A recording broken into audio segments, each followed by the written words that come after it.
আসসালামু আলাইকুম। এখানে আরো দুটো গরু এখানে আছে, দেখেন একই বাড়ির মহিউদ্দিন হাওলাদার দড়িকান্দা, আর মোবাইল নাম্বারও সেম টু সেম আগেরটার মতো। তো যাই হোক, দেখেন এই গরু দুটাও কুরবানি উপলক্ষে রেডি করা হয়েছে। যদি কারো পছন্দ হয় বা মানে আপনার যোগাযোগ করতে চান, অবশ্যই আপনারা এই নাম্বারে যোগাযোগ করবেন। অবশ্য বাড়িতে এসেও আপনারা দেখে যেতে পারেন।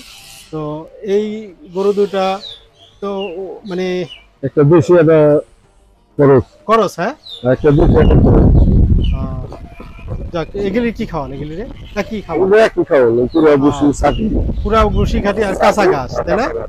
আপনি তো সবসময় দেখি ঘাস ব্যবস্থা রাখেন সবসময়। ও গাছ এই গরু দুটা কিন্তু অনেক সুন্দর ভাই, অনেক সুন্দর, অবশ্যই সুন্দর। ওই যে ওই গরুটা অনেক সুন্দর। তো যাই হোক, ইনশাআল্লাহ যারা এখানে মানে এই কোরবানির গরু একটু বড় মোবাইল দাও তো। অবশ্যই এখানে থেকে আপনারা এই গরুগুলো চয়েস করতে পারেন।